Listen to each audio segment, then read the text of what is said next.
Bapak Ibu Saudaraku sekalian, saya akan membacakan sekali lagi secara sekilas dari Matius pasal 16 ayat 13 sampai dengan ayat 20, dan kemudian saya akan menjelaskan kembali apa yang perlu saya jelaskan.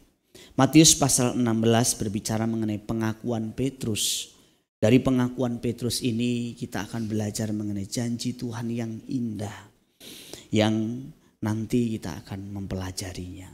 Matius pasal 16 tidak saya cantumkan di dalam teks LCD, tetapi saya hanya membaca sekilas, nanti akan saya jelaskan. Teks ini adalah teks penjelasan.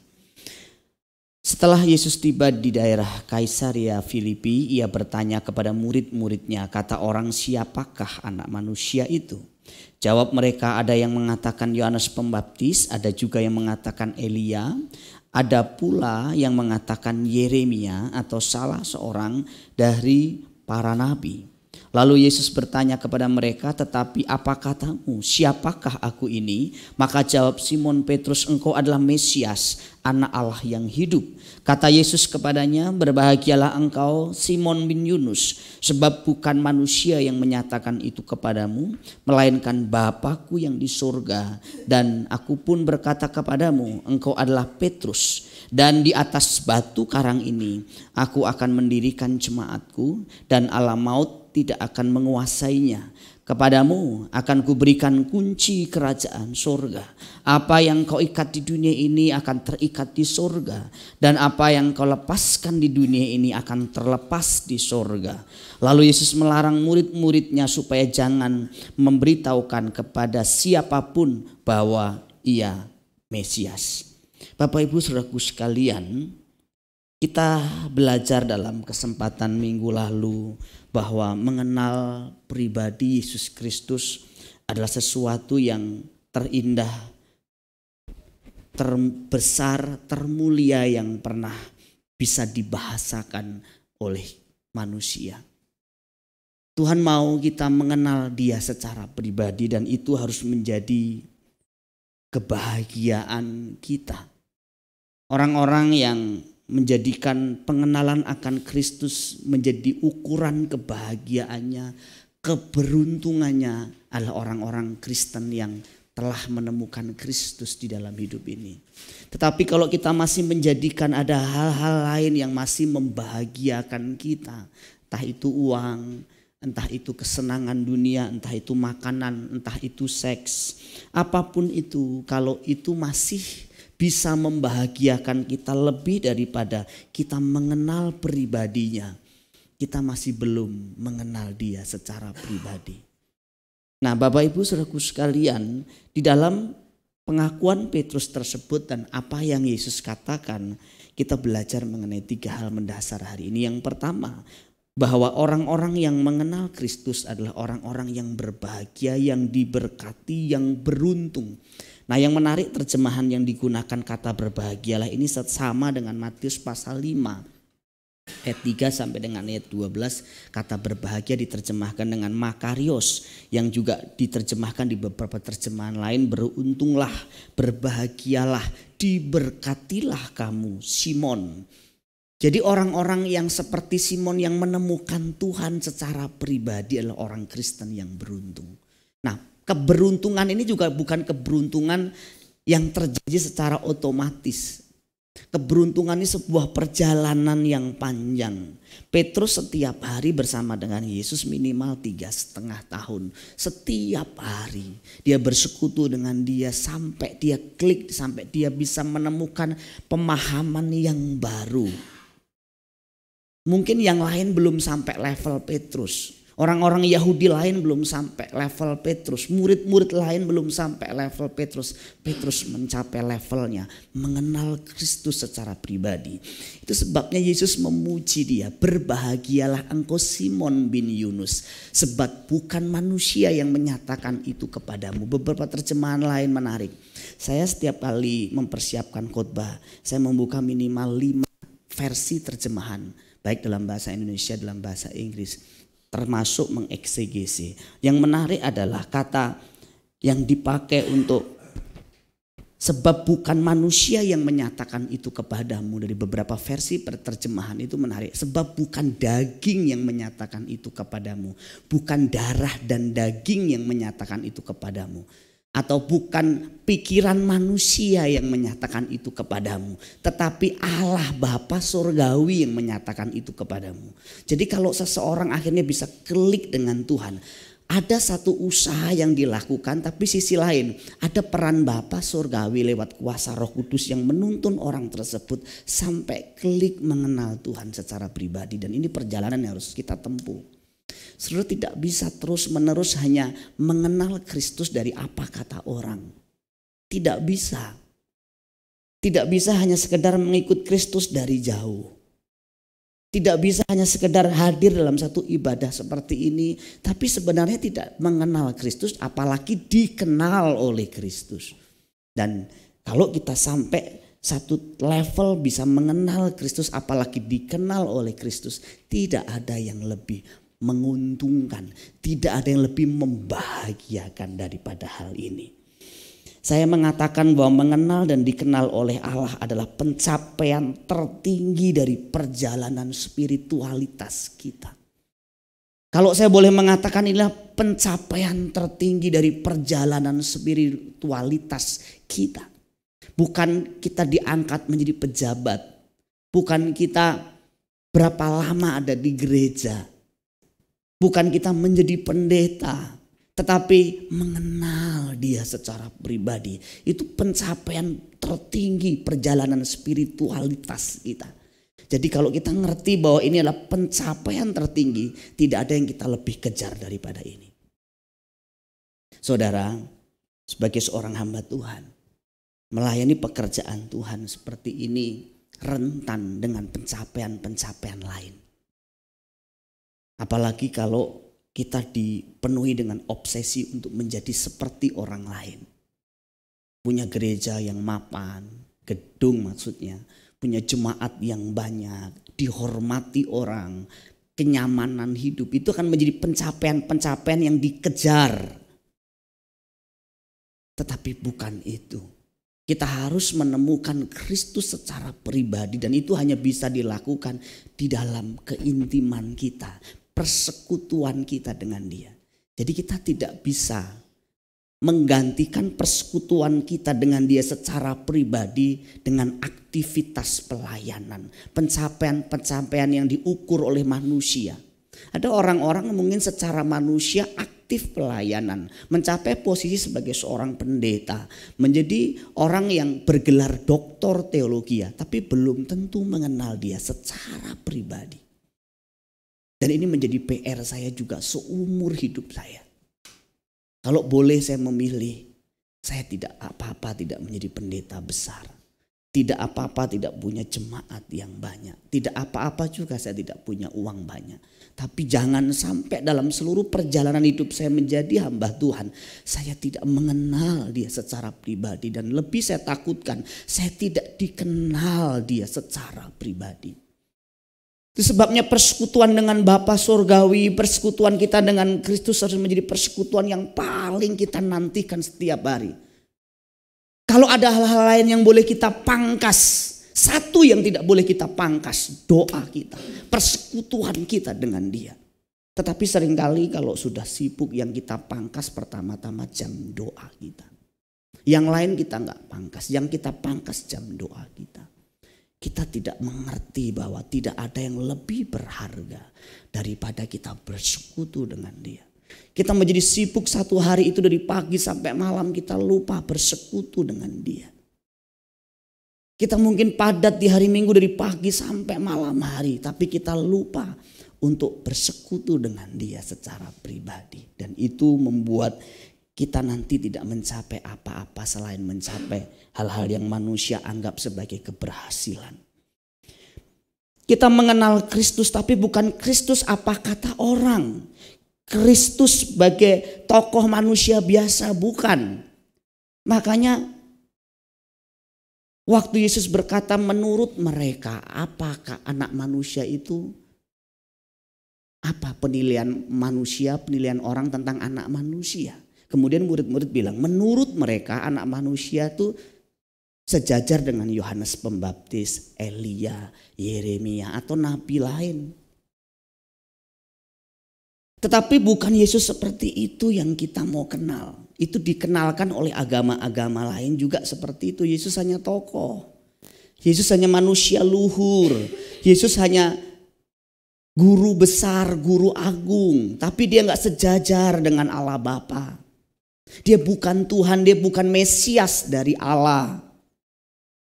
Bukan, gereja tidak boleh mengenal Kristus dengan ukuran itu. Gereja harus mengenal Kristus sebagai Mesias dari Allah, anak Allah yang hidup sebagai Kristus. Di luar itu tidak bisa disebut dengan pengenalan yang benar. Pengenalan akan Kristus secara pribadi juga menentukan kualitas pelayanan sekaligus kualitas karakter kita. Kalau kita makin kenal Tuhan, pelayanan kita makin bagus. Tidak bisa dipungkiri, kualitas pelayanan kita juga makin bagus. Kenapa? Karena kita gak mau kasih asal-asalan buat Tuhan. Makin kita kenal pribadinya, kita makin gentar melayani. Kita kalau saya sebagai seorang hamba Tuhan, saya gak asal-asalan persiapan. Kalau saudara main musik, saudara tidak asal-asalan main musik. Saudara sebagai asrar, saudara tidak asal-asalan untuk jadi asyar. Apapun yang saudara kerjakan jadi serius karena saudara mengerti dimensi ilahi. Siapa yang saudara layani? Pribadi yang menuntut kesempurnaan dalam pelayanan. Kalau saudara membaca kitab Perjanjian Lama, terutama kitab Imamat, Tuhan selalu minta tepung yang terbaik. Dia minta minyak yang terbaik. Dia minta domba yang terbaik. Tidak boleh ada cacat, tidak boleh ada luka, tidak boleh busuk. Itu sebabnya ibadah kita juga harus ibadah yang terbaik. Waktu yang terbaik. Jangan kasih Tuhan selalu sisa. Datanglah di pagi hari. Waktu kita doa pagi, ibadah pribadi kita, datanglah di pagi hari. Bukan malam hari ketika kelelahan sudah menguasai tubuh kita sehingga sudah tidak tersisa apapun selain kelelahan kita. Di pagi hari kita masih fresh. Kita masih bisa menyanyi, menyembah Dia, membaca Alkitab walau 1-2 ayat. Dalam ibadah seperti ini datanglah lebih awal. Siapkan dirimu, duduklah, renungkan kebaikan-kebaikan Tuhan dan sembah Dia dengan segenap hati. Ikuti ibadah dari awal sampai akhir, menit pertama sampai menit akhir. Saya sering katakan kalau saudara pelayan Tuhan, usahakan bisa ibadah 2 kali. 1 kali saudara melayani orang lain, di mana saudara mungkin tidak fokus, tidak concern, saudara lebih fokus melayani orang. Tetapi ada satu waktu di mana saudara fokus untuk diri sendiri. Dari menit pertama sampai menit akhir saudara fokus menemukan pribadi Kristus dalam ibadah itu. Kalau boleh memilih, saya juga pengen begitu. Saya tidak selalu berkhotbah. Kalaupun saya nggak berkhotbah seperti minggu depan misalnya, saya akan duduk dari awal sampai akhir, pagi, siang. Duduk lebih awal, juga datang lebih awal, duduk manis seperti jemaat biasa. Dan tidak masalah bagi saya. Kalau boleh saudara-saudaraku sekalian, teman-teman bisa menggantikan saya sehingga kita bisa bergiliran. Saya juga mau jadi jemaat biasa. Saya juga ingin nyembah dari awal sampai akhir. Saya ingin menikmati momen di mana saya seperti jemaat. Saya bisa worship, saya bisa nyembah Dia. Dan saya menemukan Dia dalam hadiratnya. Saya sering katakan panitia-panitia dalam retreat, panitia dalam ibadah seringkali menjadi sibuk. Menyiapkan ini, menyiapkan itu, lari sana, lari sini sampai dia lupa bahwa dia juga harus punya persekutuan yang pribadi dengan Tuhan. Kalau Natal misalnya yang seringkali menjadi korban panitia. Panitia akan lari sana, lari sini sampai dia sendiri gak sempat ibadah, tidak masalah. Itu sebabnya memang idealnya ibadah Natal kita juga 2 kali. Tapi tenaga kita belum memungkinkan. Sehingga ada satu waktu kita melayani, satu waktu lagi kita hanya dilayani. Nah itu penting sekali. Karakter kita juga akan terbentuk dengan baik waktu kita mengenal pribadi Kristus, ajaran Kristus. Kita tidak akan memiliki karakter yang sama lagi. Respon kita terhadap masalah, terhadap tekanan, terhadap perlakuan yang tidak adil berbeda. Dulu kita gampang marah, gampang tersinggung, reaktif, negatif thinking, asumtif. Kita mulai berubah. Kita mulai punya pikiran yang luas. Dulu kita selesaikan semua dengan amarah, dengan emosi. Sekarang mari kita duduk. Kita selesaikan di meja makan. Itu ciri orang yang sudah diubahkan karakternya. Oleh apa? Oleh pengenalan akan Kristus. Billy Graham pernah mengatakan gini, pentingnya karakter. Billy Graham pernah menjadi penasihat presiden-presiden Amerika. Beberapa presiden Amerika menjadi penasihat mereka. Dan dia mengatakan begini. Ketika kekayaan hilang, tidak ada yang hilang. Saat kesehatan hilang, ada sesuatu yang hilang. Tetapi saat karakter hilang, semuanya hilang. Orang-orang yang berpikir bahwa karakter itu tidak penting. Uang lebih penting, jabatan lebih penting, nama besar lebih penting. Suatu hari uangmu akan hilang karena karaktermu. Suatu kali jabatanmu akan hilang karena karaktermu. Satu kali apa yang kau anggap kau miliki akan hilang karena kualitas karaktermu yang rendah. Jadi kalau seorang mengatakan seorang bisa naik ke atas karena harismanya, tapi seorang bisa bertahan di atas karena karakternya, saya setuju. Orang-orang bisa naik ke atas karena harismanya. Entah itu presiden, entah itu bos besar, entah itu artis, entah itu pendeta. Kau bisa naik dengan cepat ke atas karena harismamu, wibawamu. Tapi yang membuat kau bisa bertahan di atas itu adalah karaktermu.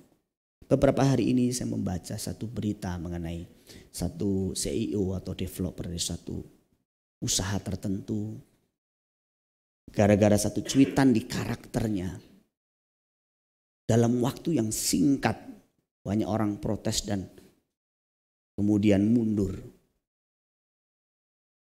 Dan dia sempat minta maaf, dia menyatakan permintaan maaf, tapi sudah banyak customernya yang mundur. Ada banyak tokoh-tokoh besar, motivator-motivator besar yang gara-gara salah satu karakternya muncul ke permukaan, bangkrut habis.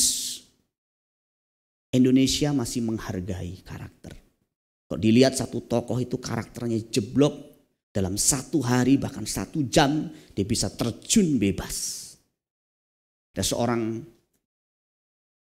pendakwah yang terkenal luar biasa, tapi karena satu keputusan salah yang dibuat soal poligami, dia langsung terjun bebas. Dan sampai usahanya pun banyak bangkrut. Dia dulu buka banyak minimarket, banyak usaha-usaha kecil, semuanya bangkrut. Dalam perenungannya dia sempat mengatakan bahwa mungkin ini yang terbaik buat saya. Tetapi itu tidak bisa dipisahkan dari karakter. Entah engkau bawahan, entah engkau atasan, entah engkau jemaat, entah engkau pelayan Tuhan, entah engkau ibu rumah tangga, entah engkau bapak. Kalau karaktermu rusak, karaktermu tidak bagus, engkau akan kehilangan segalanya. Di dunia ini, terutama di kehidupan yang akan datang. Itu sebabnya Paulus mengatakan pengenalan akan Kristusnya segala-galanya. Dibanding dengan segala sesuatu yang pernah dicapai dalam hidupnya, Paulus mengatakan pengenalan akan Yesus Kristus Tuhannya lebih mulia dari semuanya. Dia mencatat di dalam Filipi pasal 3 ayat 8. Malahan segala sesuatu ku anggap rugi karena pengenalan akan Kristus Yesus Tuhanku lebih mulia daripada semuanya. Oleh karena dialah aku telah melepaskan semuanya itu dan menganggapnya sampah supaya aku memperoleh Kristus. Jangan dibalik. Banyak orang menganggap Kristus sampah supaya bisa beroleh yang lain. Kita harus berani menganggap yang lain sampah demi kita menangkap Kristus. Jangan jadikan Kristusmu sampah demi engkau mendapatkan uang, demi engkau mendapatkan jabatan, demi mendapatkan kenikmatan seks sesaat. Harusnya engkau berani berkata, nggak apa-apa. Kalau akhirnya seumur hidupku aku tidak menjadi orang yang kaya, asal aku tidak menjual Kristus di dalam hidupku, tidak apa-apa. Tidak apa-apa aku tidak menjadi orang yang besar yang terkenal seumur hidupku, asal aku tidak dilupakan oleh Tuhan. Dan asal aku juga tidak melupakan Tuhanku. Dalam perjalanan waktu kita akan diuji. Siapa yang betul-betul menganggap Kristus itu mutiara, atau siapa yang menganggap Kristus itu hanya sekedar pelengkap penderita. Kita boleh saja mengatakan dalam lagu-lagu kita Yesus itu segalanya, tetapi masih lagu. Kita boleh mengatakan bahwa Yesus itu adalah bagian hidup kita yang tak terpisahkan dalam doa-doa kita. Tetapi buktinya kita banyak memisahkan hidup kita dengan Kristus. Orang kita bisa hidup tanpa doa kok tiap hari. Tanpa baca Alkitab kok. Tanpa bertanya sama Tuhan keputusan-keputusan kita. Tapi lagu kita gak begitu. Lagu kita seolah-olah Yesus itu segalanya. Tetapi kenyataannya Yesus tidak segalanya. Yang membuat kita senang juga bukan Yesus kok. Kalau kita mau jujur, uang, tontonan, makanan. Ayo kalau kita mau jujur, seks, perhatian orang-orang tertentu. Kita masih kosong, gelas kita masih setengah. Kita masih alone, kita bukan single. Nanti malam kita bahas. Kita masih kosong karena kita masih kosong. Kita nikah pun ya masih merasa sendiri, masih merasa lonely, kesepian. Ada orang-orang menikah dipikir dia sudah gak kesepian. Dipikir dia gak lonely. Gak kesepian, tapi juga tetap masih kesepian. Karena tujuan nikahnya salah. Dia masih belum single, dia belum komplit, dia belum utuh. Dia masih kosong gelasnya. Dia menuntut pasangannya untuk memperhatikan dia, mengisi sesuatu yang kosong. Makanya dalam pernikahan saya perhatikan kalau orang itu terus konflik, kemungkinan besar gelasnya banyak kosong. Saling menuntut, kamu harus layani aku dong, kamu harus sayangi aku dong, kamu harus perhatiin aku dong. Makanya itu sebabnya seorang harus mengisi jiwanya dengan Kristus terlebih dahulu, singles dulu sampai level penuh dulu. Nah setelah itu dia baru menikah. Gak menikah juga tidak apa-apa. Yang tidak baik itu bukan tidak menikah. Yang tidak baik itu kalau kita tidak berkomunitas, kita tidak punya sahabat, kita tidak punya teman, kita sendiri, kita menjadi pertapa rohani. Tidak menikah itu Paulus mengatakan, kalau aku boleh bilang kalian semua harus menjadi seperti aku. Tetapi gak semua orang seperti aku karena mungkin dari antara kalian tidak bisa bertarak, kata Paulus. Kalau tidak bisa bertarak, ambillah istri, ambillah suami. Lakukan kewajibanmu. Tapi kalau seperti aku, kamu lebih bebas, bisa melayani tanpa gangguan apapun. Jadi Paulus bisa mengatakan tidak ada yang lebih berharga daripada aku mengenal Tuhanku. Saudara, orang-orang yang mengenal Kristus itu nampak dari daya tahannya menghadapi penderitaan. Terutama penderitaan karena kebenaran, karena lurus hidupnya. Contohnya adalah Ayub. Makanya Ayub adalah pribadi yang bisa menjadi model dalam perjanjian lama. Model orang yang mengenal Allahnya. Ayub itu saya pernah coba buat hitung-hitungan hartanya. Apa yang hilang dari hidupnya. Pertama hartanya hilang. Hartanya banyak sekali. Saya coba rupiahkan dengan nilai rupiah. Mencapai puluhan hingga ratusan miliar yang hilang. Itu sudah saya coba kurskan dengan rupiah dengan standar paling rendah. Mencapai mendekati 1,3 triliun hartanya yang habis. Itu yang tercatat, belum yang gak tercatat. Harga budak, harga rumahnya tidak ada masuk. 7 anak laki-laki, 3 anak perempuan mati. Itu jaraknya bersamaan. Jadi laporan 1, laporan 2, laporan 3, laporan 4. 4 laporan sekaligus hanya jarak beberapa waktu. Dia kehilangan anaknya, kehilangan hartanya, kehilangan kesehatannya, terakhir kehilangan dukungan istrinya. Tetapi dia tidak ada komplain.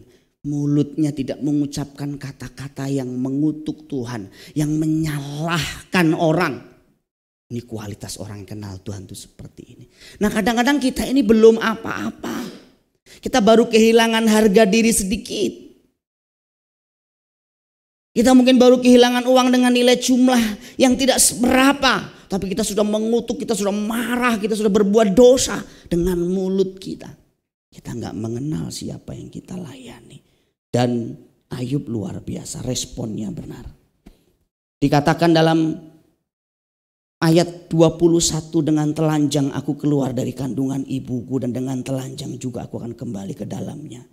Innalillahi wa innalillahi rojiun. Itu bahasa dari saudara kita. Tuhan yang memberi, Tuhan yang mengambil. Terpujilah nama Tuhan. Bisa gak kita seperti ini? Belum tentu. Kita kehilangan motor saja itu bisa. Aduh, kayaknya dunia mau runtuh. Saya pernah kehilangan motor ya. Diki pernah kehilangan motor. Adik saya pernah kehilangan motor. Siapa di sini pernah kehilangan mobil? Wah, itu rasanya sakit sekali. Tapi Ayub kehilangan segala-galanya. Termasuk kehilangan istrinya. Waktu saya membaca akhir ending kehidupan Ayub dikembalikan berkali lipat, 2 kali lipat.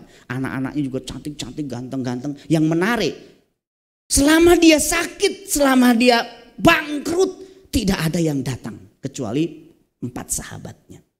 Tapi waktu dipulihkan ekonominya, dipulihkan keuangannya, itu saudara-saudaranya, sanak familinya pada datang semua. Saya baca ini saya pikir, memang benar ya orang itu ya. Kalau miskin, kalau susah, kayak kita kayak virus, kayak penyakit yang dihindari. Tapi kalau kita banyak duit, kita punya rumah mewah, kita punya uang banyak, teman itu gampang banget datang. Itu realitas dunia. Makanya saya setuju. Sahabat sejati ada di saat engkau sedang menghadapi masalah. Tetapi sahabat palsu ada saat engkau banyak duit. Siapa yang tidak mau dekat dengan orang banyak duit? Tetapi siapa yang mau dengan orang dekat dengan orang yang tidak punya apa-apa? Yang kau harus keluar uang setiap hari. Kalau engkau terima uang gampang. Kalau engkau harus keluar uang setiap hari dan engkau tetap mau dekat, itu sahabat sejati. Kalau dia bisa mendampingi engkau saat sakit, mendampingi engkau saat susah, itu sahabat sejati. Sampai muncul kata-kata Ayub dalam Ayub pasal 42 ayat 5. Hanya dari kata orang saja aku mendengar tentang engkau. Tetapi sekarang mataku sendiri memandang engkau. Beberapa terjemahan lain mengatakan, dahulu aku tahu tentang engkau. Hanya dari apa kata orang. Sekarang mataku sendiri melihat engkau. Sekarang aku bertatap muka langsung dengan engkau. Lewat apa? Masalah. Jadi jangan pernah mengabaikan masalah. Masalah bisa bikin kau kenal Tuhan. Bisa bikin kita dekat Tuhan. Jangan kecewa dengan orang. Orang bisa menjadi cara alat Tuhan untuk kau mengenal Tuhan lebih dekat. Jangan kepahitan sama orang. Karena orang itu adalah alat yang terbaik yang Tuhan pakai. Untuk memperkenalkan engkau kepada Tuhan lebih dekat lagi. Terima kasihlah kepada orang yang menyakiti engkau. Yang bikin engkau kesel. Yang bikin engkau marah. Karena dia menjadi alat yang terbaik untuk engkau mengenal Tuhan. Dalam 2 Timotius pasal 1 ayat 12 Paulus mengatakan, itu sebabnya aku menderita semuanya ini. Tetapi aku tidak malu karena aku tahu kepada siapa aku percaya. Orang Kristen yang mengenal Kristus dengan benar, dia gak malu menderita. Kalau itu untuk kebenaran, kalau itu karena kebenaran. Dia gak malu hidup miskin, dia gak malu melayani Tuhan. Dia gak malu hidup bersih walaupun dijauhi.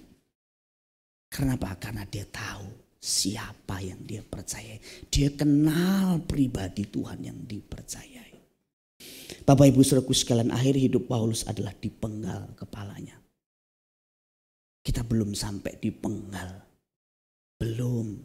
Kita hanya dipenggal di bagian-bagian ego kita, dipenggal sedikit.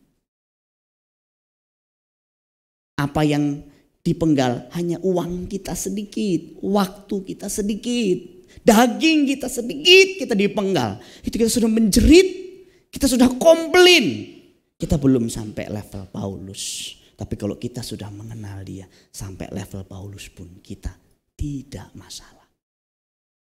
Yang kedua, pengakuan Petrus dijadikan sebagai dasar atau fondasi berdirinya gereja Tuhan. Yesus berkata dalam ayat yang ke-18, maka aku pun berkata kepadamu, engkau adalah Petrus, dan di atas batu karang ini aku akan mendirikan jemaatku, dan alam maut tidak akan menguasainya. Ini ada permainan kata di sini. Semua guru-guru Yahudi ahli dalam mempermainkan kata. Permainan kata adalah ciri kecerdasan seseorang. Lihat, motivator tuh orang yang cerdas. Karena dia bisa mempermainkan kata. Paulus adalah orang yang cerdas. Dia bisa mempermainkan kata. Permainan kata itu membuat jiwa seseorang bisa tergelitik. Pikiran seseorang bisa terbuka. Dan dia mengatakan, engkau adalah Petrus. Dalam terjemahan Indonesian Modern Bible diterjemahkan, engkau adalah Kefas. Sudah langsung menggunakan Kefas. Kefas ini bahasa Aram. Arti Kefas itu juga sama, batu karang. Engkau adalah Petrus, bahasa Yunaninya engkau adalah Petros. Menggunakan kata Petros. Dan di atas batu karang diterjemahkan Petra. Engkau adalah Petros, di atas Petra ini aku akan mendirikan jemaatku. Dan alam maut tidak akan menguasainya. Jadi begini Bapak Ibu Saudaraku sekalian. Yesus seolah-olah berkata bahwa Petrus, di antara semua orang, engkaulah orang pertama yang sudah mengenal aku. Engkau dan pengakuanmu akan kujadikan sebagai fondasi berdirinya gereja di masa depan. Itu janji yang agung, yang luar biasa yang Tuhan berikan kepada seorang yang menemukan pribadinya.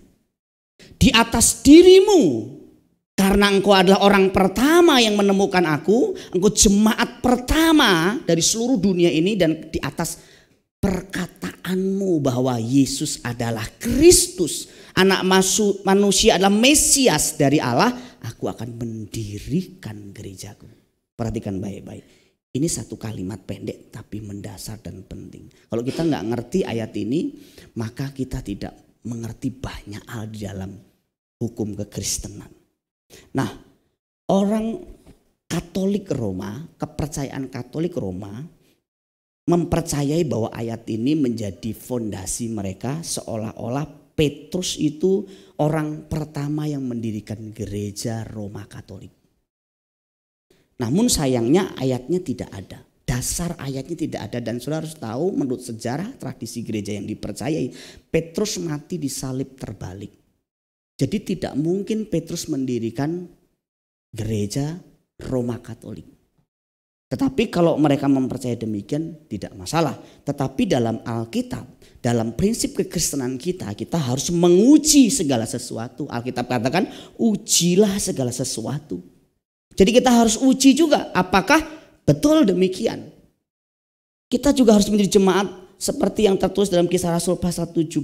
Orang-orang Yahudi di Tesalonika itu menyelidiki kitab suci untuk mengetahui apakah semuanya itu benar demikian. Mereka setiap hari selidiki kitab suci, benar nggak? Sudah perlu pulang ke rumah, apa yang saya khotbahkan selidiki ulang. Benar nggak pendetaku khotbah begini? Nggak masalah. Harusnya orang Kristen itu begitu, punya jiwa begitu. Kalau ada sesuatu yang memang dianggap masih meragukan, selidiki. Kalau salah, suruh boleh komplain, boleh bilang ke saya, Pak, sepertinya Bapak salah deh. Nah, kata gerejaku, jemaatku di sana, eklesia, lebih mengacu kepada kumpulan orang-orang yang percaya kepada Kristus adalah Mesias. Jadi bukan gedung, bukan denominasi. Tetapi ini mengacu kepada kumpulan orang-orang. Gereja itu kumpulan orang-orang, bukan gedung. Dengar baik-baik. Gedung bisa dirobohkan. Saya membaca beberapa artikel di Cina, saudaraku sekalian. Gambar-gambarnya saya tayangkan dan saya lihat juga videonya. Ini gereja-gereja mewah yang dibulldozer. Langsung diklik-klik aja, ada beberapa gambar ya. Ini gereja kalau sekarang nilainya bisa mencapai ratusan miliar. Tapi di bulldozer, dihancurin semua. Kalau kita membangun dasar kekristenan kita dari gedungnya yang kita kuatin, gedung bisa dihancurkan. Dan nilai gedung ini mencapai ratusan miliar. Bayangin saja uang ratusan miliar itu kalau untuk misi, untuk pelayanan diakonia, untuk menyekolahkan orang kan jauh lebih bermanfaat. Bukan berarti kita nggak boleh punya gedung. Tapi sekali lagi gedung ini bukan sesuatu yang mendasar dari gereja. Sayang sekali kalau akhirnya seluruh perhatian kita pelayan Tuhan untuk gedung. Awalnya kita butuh gedung awalnya. Tapi lama-lama gedung yang mengendalikan kita. Uang harus dialokasikan ke sana. Maintenance-nya yang begitu tinggi. Semua jemaat ditekan supaya membayar perawatan gedung. Ada seorang hamba Tuhan panggil saya. Pak Wardo, sini saya mau ngomong. Oh iya. Gereja tempat kamu di mana? Oh saya masih di ruko Pak, gini. Udah beli Pak sewa? Sewa Pak. Itu senior saya jadi saya hormat banget, sewa Pak. Kamu sewa berapa? Sekian Pak. Waktu itu pas kita renovasi di Blitz ya. Itu lumayan besar itu biayanya. Dia bilang, aku ajarin kamu jangan tersinggung ya. Gak apa-apa Pak. Dalam hati, tapi belum tentu saya lakukan Pak. Nah, kalau saya ngomong begitu kan nanti kan melukai hatinya. Jemaatmu ada berapa? Ya mungkin 50 lebih lah Pak. 50 ya. Oke, hitung-hitungan kita di atas kertas. Jemaat ditantang. 1 orang 1 minggu atau 1 hari 1.000. Coba berapa? 1 hari 1.000. Berarti kalau 1 orang anggaplah 1.000 sebulan berarti 30.000 ya. 30.000. Wah, kalau dia 1.000 sehari. Tapi kalau misalnya dia sehari 2.000, 60.000. Terus begitu kan? Bayangin aja kalau jemaat semua punya beban begitu. Dia tiap bulan mesti bayar rekening. Kayak bayar kartu kredit ke gereja. 60.000, 100.000, ada yang sampai mungkin 300.000 sebulan. Kapan? 15 tahun. Berapa lama? 20 tahun. Dia berkerut dulu waktu masuk gedung gereja. Saya bilang, enggak Pak, enggak apa-apa.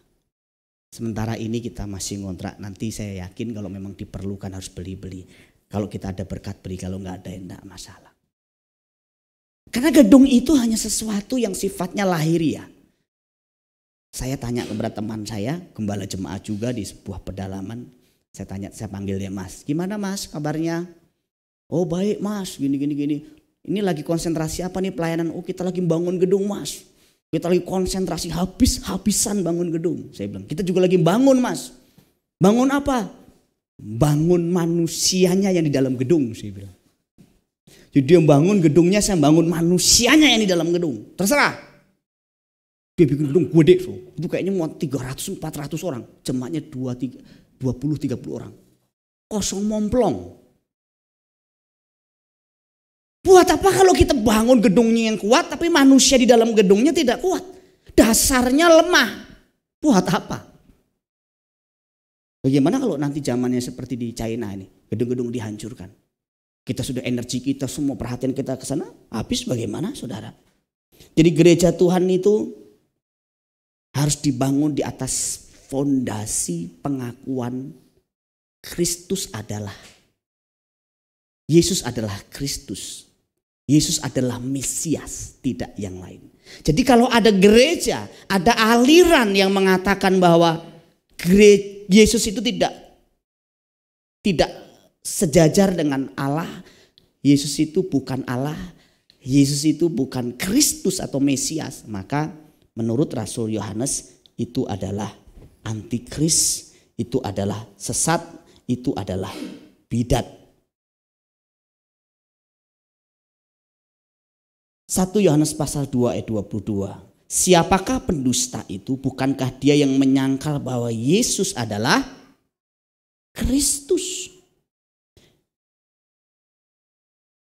Dia itu adalah antikristus, yaitu dia yang menyangkal baik Bapa maupun Anak. Kepercayaan apa kira-kira yang menyangkal Yesus sebagai Kristus?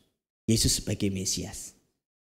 Saksi Yehova, atau yang biasa disebut dengan menara pengawal. Mereka tidak percaya konsep Tritunggal dan Yesus Kristus dianggap sebagai ciptaan, bukan pencipta, bukan Mesias. Mereka mempercayai bahwa Yesus itu sama seperti kita. Hanya dia mati bagi kita, menggantikan kita. Kalau saudara membaca 12 pengakuan iman rasuli, kalau di GBI jarang ya dibacakan. Sebenarnya kewajiban seorang pendeta GBI minimal setahun sekali dalam upacara-upacara ritual khusus itu diucapkan 12 pengakuan iman rasuli. Kalau di GBI ada 14 kalau tidak salah, 14 pengakuan iman GBI. Isi pengakuannya 1-2 aja ya kurang lebih. Aku percaya kepada Allah Bapa yang Maha Kuasa, Khalik langit dan bumi, dan kepada Yesus Kristus anaknya yang tunggal, Tuhan kita. Jadi Bapak Ibu perhatikan baik-baik. Ini harus menjadi ukuran dari keanggotaan gereja yang baik. Sekarang ini keanggotaan gereja tidak dibangun di atas fondasi ini. Orang yang penting kumpul di gereja. Orang yang penting mau di gereja itu. Orang tidak digiring untuk mengakui baik secara verbal maupun dalam perilaku bahwa Yesus adalah Kristus. Yesus adalah Tuhan di dalam hidupnya. Harusnya gereja orang percaya ukurannya ini. Jadi kalau ukuran saudara ikut Yesus itu belum bisa disebut pengikut Kristus. Tapi mulut saja tidak cukup. Dibuktikan dalam perbuatan bahwa Yesus adalah Tuhan kita. Nah, orang ke gereja 20 tahun tidak pernah mengaku Yesus sebagai Tuhannya. Ada seorang datang kepada saya, diceritakan papanya tumben-tumbennya mau ke gereja. Terus saya tanya, kenapa papa mau di gereja? Nggak tahu juga, tiba-tiba dia mau ke gereja. Terus dengar khotbah apa di gereja itu? Ya khotbahnya tentang bagaimana hidup diberkati. Nah, satu kali dia lagi rajin-rajinnya ke gereja, pendetanya khotbah tentang keuangan. Setengah khotbah dia keluar. Dengarkan baik-baik. Orang boleh ada di gereja selama 30 tahun, 50 tahun. Kalau belum mengaku Kristus sebagai Mesiasnya, belum menemukan Kristus sebagai Tuhannya, belum memperagakan Kristus sebagai Tuhannya, dia belum ciptaan baru. Dia belum anggota kerajaan Allah. Dia belum anggota gereja dari Yesus Kristus. Mungkin kau anggota gereja SPC Ministry, tetapi engkau belum terdaftar sebagai anggota gereja Yesus Kristus. Anggota kerajaan Allah. Namamu belum masuk di sana. Tugas PR seorang hamba Tuhan seperti saya, memperkenalkan saudara kepada Kristus sampai saudara menemukan Kristus secara pribadi. Paulus berkata tugasnya adalah mempertunangkan jemaat dengan Kristus. Jadi tugas saya juga sama, mempertunangkan Marno dengan Kristus. Marno tunangan perempuannya, Kristus tunangan laki-laki, bertemu. Kita ini jemaat tunangan perempuan. Calon mempelai perempuan dan Kristus mempelai laki-laki. Kalau sudah ketemu tunangan, sudah kenal dia secara pribadi, selepas. Tapi saudaraku sekalian, ada orang yang seumur hidupnya di gereja tidak pernah mengenal Kristus secara pribadi. Waduh saudara, itu mengerikan. Tuhan bisa bilang, aku tidak kenal engkau, pembuat kejahatan enyah dari hadapan. Kenapa? Karena jemaat ini juga serba salah saudara. Jemaat ini diajar sedikit, agak sulit, sedikit berbau doktrinal, sedikit sudah pusing. Keluar asap, ngantuk, menguap. Loh, saudara tidak bisa terus-terusan belajar di level-level moral. Saudara tidak boleh terus tinggal dalam keadaan stuck minum susu yang diencerkan. Udah susu diencerkan lagi. Ya kalau khotbahnya terus-terusan yang berkaitan mengenai kebutuhan jasmani, meninabobokan saudara, mengipasi perasaan saudara supaya saudara nangis. Pendetanya mah untung-untung saja, saudara. Jemaat makin banyak, saudara rugi. Khotbah pagi, siang, sore memang saya sengaja buat berbeda. Pagi lebih ke pemaparan ayat-ayat supaya saudara membaca Alkitab mengerti. Agak memusingkan, mungkin sedikit memusingkan kalau nggak pernah belajar Alkitab, nggak baca Alkitab jadi pusing. Tapi pusing itu baik kalau saudara mau belajar terus. Waktu saya belajar matematika, belajar bahasa Inggris, belajar bahasa Yunani, pusing. Tapi kalau sudah pusing, gak dilanjutin jadi gak tahu apa-apa. Oh, ikut ibadah siang aja kayaknya khotbahnya lebih gampang dipahami. Gak apa-apa juga, mungkin masih para taraf ini silahkan. Ikut ibadah sore, sore akan beda dengan pagi dan siang. Tapi sasarannya, aku harus menyampaikan seluruh maksud Allah kepadamu. Waktu satu hari tugasku selesai, kita akan berhadapan secara pribadi dengan Tuhan. Saya akan diminta pertanggungjawaban. Sini, selama kamu jadi hambaku, kamu melakukan gak tugas-tugas yang harusnya kamu lakukan? Kamu sampaikan gak seluruh maksudku? Sudah Tuhan. Sekarang tanya jemaat. Jemaat akan ditanya, gimana kamu meresponi, bereaksi setiap pesan yang diberikan oleh hambaku? Pilihannya ada di kita semua. Jadi kalau secara manusia saya enak sekali. Saya tidak perlu harus mengkhotbahkan hal-hal yang sulit dimengerti, saudaraku sekalian. Jadi saksi Yehova ini lucu, saudara. Dia mengganti dengan terjemahan dunia barunya. Dia ada terjemahan dunia baru TDB. TDB ini misalnya dia menerjemahkan Yohanes 1 ayat 1 ya. Supaya terjemahannya itu sesuai dengan doktrinnya diubah-ubah. Pada mulanya firman itu ada. Dan firman itu bersama dengan Allah. Dan firman itu adalah sesuatu Allah. Dengan terjemahannya diubah. Saudara.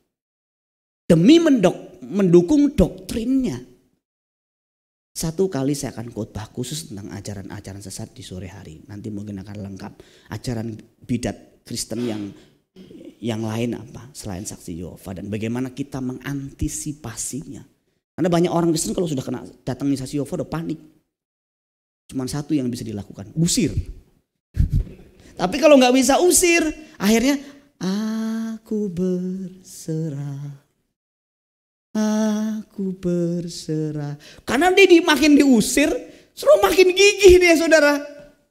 Dia makin datang, makin suruh usir dia makin datang, dia bawa seniornya. Saudara baru kunjungan. Gak ada orangnya aja, gak mau kunjungan lagi. Gerimis puji Tuhan. Berarti hari ini gak jadi kunjungan. Saksi Yehova, teman-teman kita yang saksi Yehova. Mereka gak dibayar, mereka gak dikasih PK, mereka gak digaji. Mereka militan, mereka habis-habisan untuk sesuatu yang sebenarnya salah. Nah kita udah ngerti kebenaran, kenapa kita gak lebih habis-habisan buat Tuhan? Khotbah saya agak marah-marah hari ini. Sebenarnya saya belum menyampaikan esensinya ini saudara. Esensinya yang ketiga ini tapi pendahuluannya aja ya saya lanjutkan di pertemuan berikutnya. Bahwa alam maut yang diterjemahkan dengan Hades dalam bahasa Yunani tidak akan menguasainya. Tidak akan berkuasa. Tidak akan mampu menahan orang percaya di alam maut. Dengerin baik-baik. Kalau benar Yesus adalah Tuhanmu dan kau peragakan dalam hidupmu. Kalau benar engkau mengenal dia secara pribadi. Kalau benar engkau telah dikenal dia secara pribadi. Dengarkan baik-baik. Kematian tidak lagi menakutkan buat engkau. Kematian hanya sebagai satu jembatan pintu gerbang untuk masuk kehidupan yang lebih bahagia. Seorang anak pernah tanya kepada bapaknya, Pak, hidup itu apa sih Pak? Dan jawaban bapak ini luar biasa. Dia bilang, nah hidup itu adalah satu waktu singkat kurang lebih 70 tahun di dunia ini. Untuk memasuki kehidupan yang sebenarnya. Saya setuju dengan apa yang Billy Graham katakan bahwa dunia ini bukan rumahku. Rumahku adalah di surga. Di dunia ini aku hanya jalan-jalan. Di beberapa versi lain, di dunia ini aku hanya lewat saja. Jangan dunia ini menjadi rumah kita, tempat kita, surga tidak pernah kita nantikan. Mati saudara dikuasai oleh Hades. Tapi orang yang mencintai Tuhan, Hades tidak berkuasa menahannya. Itu sebabnya Yesus berkata bahwa nanti di hari penghakiman, orang-orang yang mengasihi dia, orang-orang yang mencintai dia akan dibangkitkan. Supaya di mana aku berada, kamu pun berada, Yohanes pasal 14 ayat 3. Supaya di mana Yesus ada, kita ada. Saudara masih takut sama kematian? Kemungkinan besar karena kita tidak mengenal. Saudara tidak mengenal dia secara pribadi. Kalau sudah mengenal secara pribadi, kematian bukan menakutkan. Kematian adalah pintu gerbang satu kehidupan yang baru. Beberapa kali saya melayani orang-orang yang mencintai Tuhan, yang di ujung maut, dan dia senyum. Dia seperti melihat Tuhan datang dengan kereta. Tapi kematian akan menjadi menakutkan bagi kita. Kalau seumur hidup kita hidup tidak mengenal Kristus dan tidak dikenal oleh Kristus. Percaya kata-kata saya ini, karena saya mengambilnya dari firman Tuhan. Keuntungan itu hanya bagi orang-orang yang hidupnya bagi Kristus. Kematian baru untung kalau orang itu hidup bagi Kristus selama dia hidup. Tapi kalau selama hidupnya dia hidup bagi dunia, dia hidup bagi dirinya sendiri, kematian akan menjadi pintu gerbang yang menakutkan. Yang saya kasih tema mempersiapkan kematian Anda. Tapi saya masih muda, Pak. Ya, gue masih muda. Tapi kematian tidak pernah minta izin dulu. Dia tidak pernah tawar-menawar usia. Kiranya Tuhan memberkati.